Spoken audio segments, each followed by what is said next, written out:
Agama Khadijah Kristen. Assalamualaikum warahmatullahi wabarakatuh.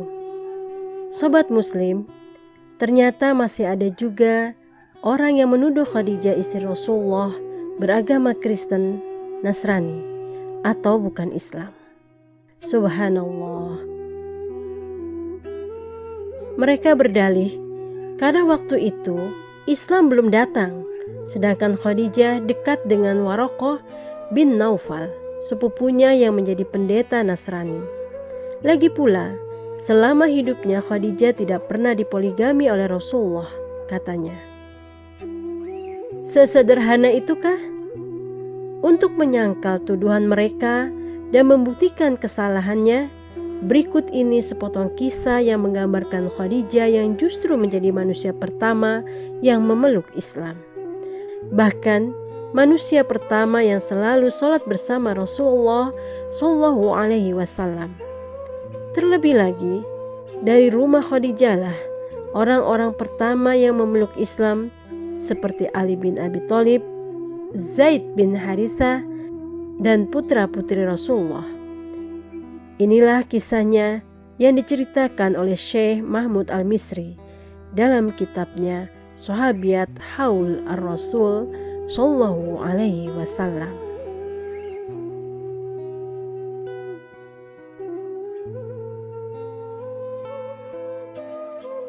Islam mengangkat kedudukan wanita hingga mencapai derajat yang tidak terukur oleh imajinasi dan harapannya sendiri.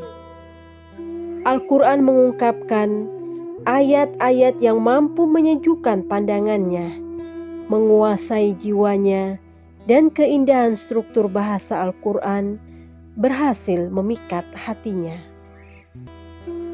Ketika seorang wanita mendengar keterangan Allah tentang kasih sayang dan keagungannya, neraka dan surganya, dan pahala besar serta kedudukan tinggi di surga yang disiapkan olehnya untuk wanita-wanita yang sabar dan berbuat baik, maka keterangan tersebut mengharu-birukan emosinya, menyentuh perasaannya, dan menerangi hatinya.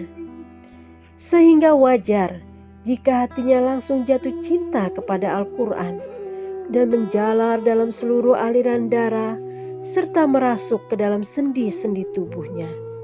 Itulah yang dialami oleh wanita-wanita bangsa Arab, sehingga hati pertama yang luluh untuk menerima Islam dan bersedia merengkuh cahayanya adalah hati seorang wanita dari mereka, yakni hati wanita paling agung sejagat raya pada masanya, Ummul Qasim Khadijah binti Khuwailid.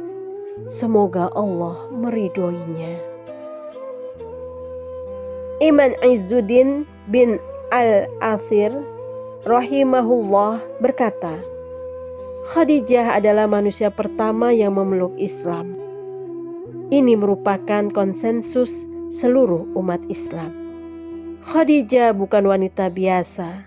Ia adalah seorang wanita yang dibekali oleh Allah dengan kebijaksanaan, pandangan yang jauh, kepribadian yang suci, dan hati yang tajam yang jarang dimiliki oleh lelaki sekalipun.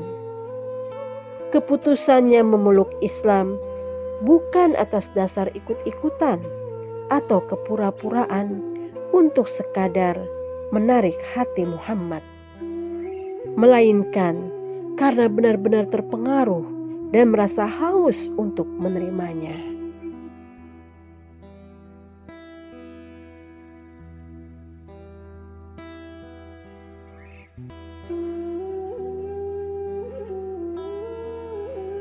Khadijah radhiyallahu anha tetap setia mendampingi Nabi Shallallahu Alaihi Wasallam selama hampir 1/4 abad. Ia berinteraksi langsung dengan sumber yang jernih untuk menggali petunjuk, perangai, akhlak, ilmu, dan kasih sayang Nabi Shallallahu Alaihi Wasallam. Kebahagiaan Khadijah radhiyallahu anha begitu besar. Bahkan Kata-kata pun surut ke belakang karena malu untuk mengungkapkannya. Khadijah radhiyallahu anha selalu menyertai Nabi SAW dalam melaksanakan sholat yang ditetapkan saat itu, yakni sholat 2 rakaat di waktu pagi dan 2 rakaat di waktu malam.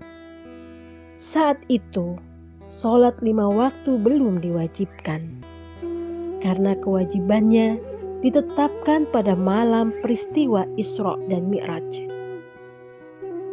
Urwa bin Zubair meriwayatkan bahwa Aisyah radhiyallahu anha berkata, pada mulanya sholat wajib hanya 2 rakaat. Lalu turunlah perintah melakukan sholat safar atau perjalanan, sehingga sholat ketika menetap disempurnakan.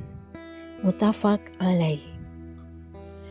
Khadijah radhiyallahu anha hanya melakukan sholat 2 rakaat.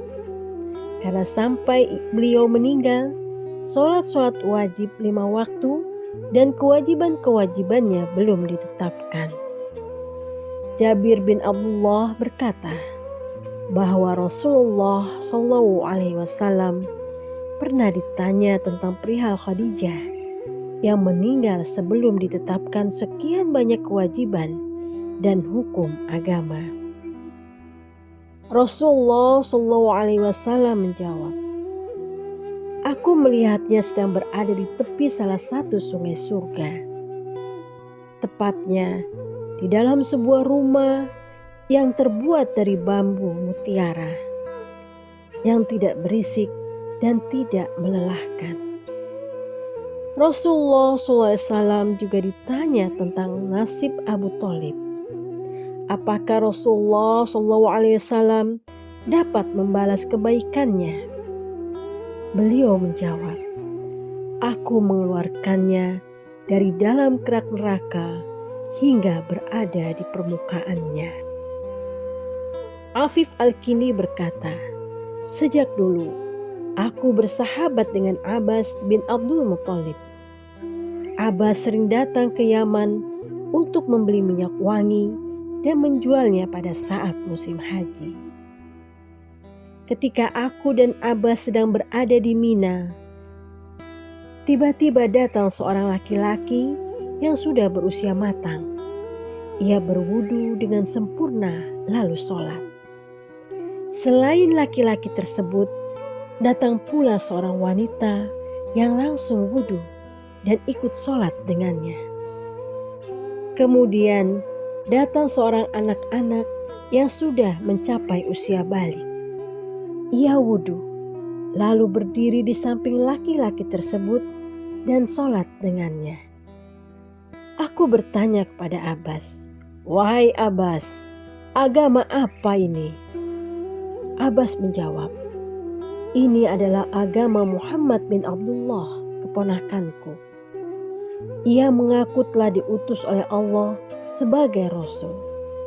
Sedangkan anak kecil itu adalah keponakanku juga. Namanya Ali bin Abu Thalib.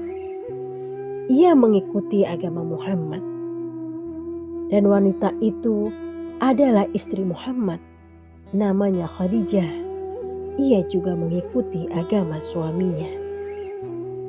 Pada masa-masa berikutnya, setelah Afif Al-Kindi masuk Islam dengan baik, ia mengenang peristiwa itu dengan penyesalan. Sungguh bahagia aku, seandainya saat itu aku menjadi orang keempat.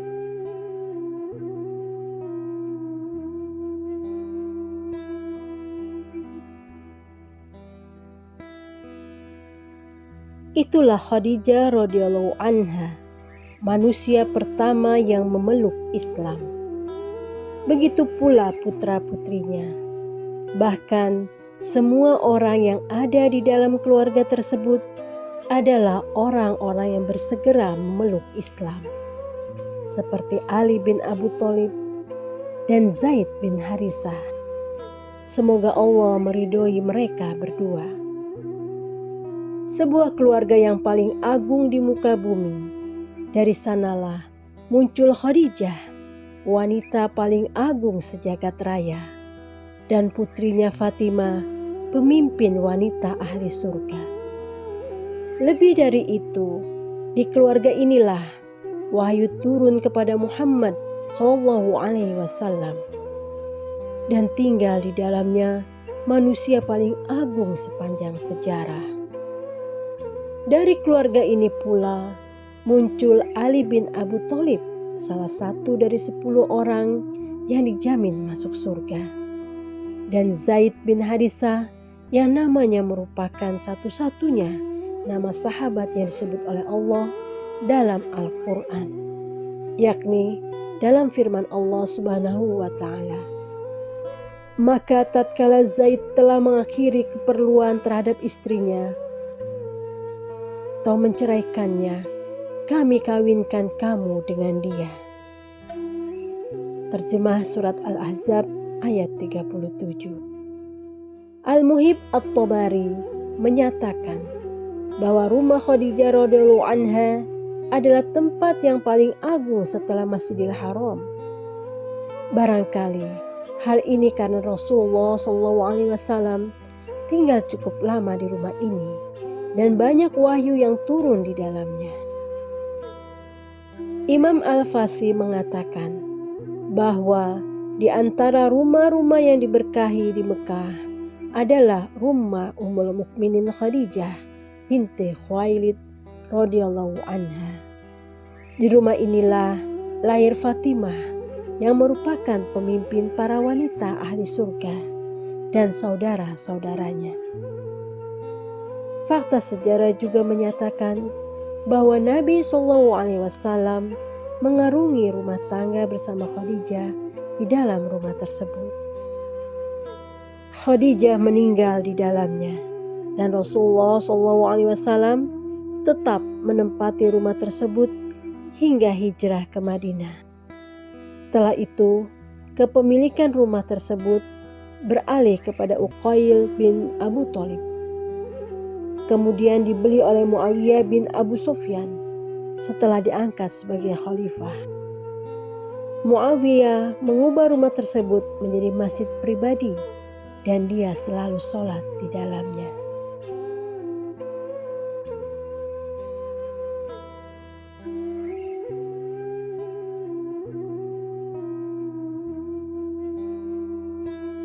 Sobat Muslim, Khadijah tidak hanya memeluk Islam, lalu menunaikan sholat dan melaksanakan syariat Islam yang lain, tetapi Khadijah turut mendampingi suaminya, yaitu Rasulullah SAW, dan berkorban untuk meringankan beban penderitaan, intimidasi, dan isolasi yang dilancarkan oleh kaum kafir Quraisy. Selama menjalani masa-masa sulit tersebut, Khadijah tetap setia dan mendukung Rasulullah dengan penuh keimanan, ketaatan, dan kesabaran. Bagaimanakah kesabaran Khadijah dalam meringankan beban penderitaan Rasulullah dan mendukung perjuangan dakwanya? Saksikanlah kisahnya di video selanjutnya yang ke-13. Wassalamualaikum warahmatullahi wabarakatuh.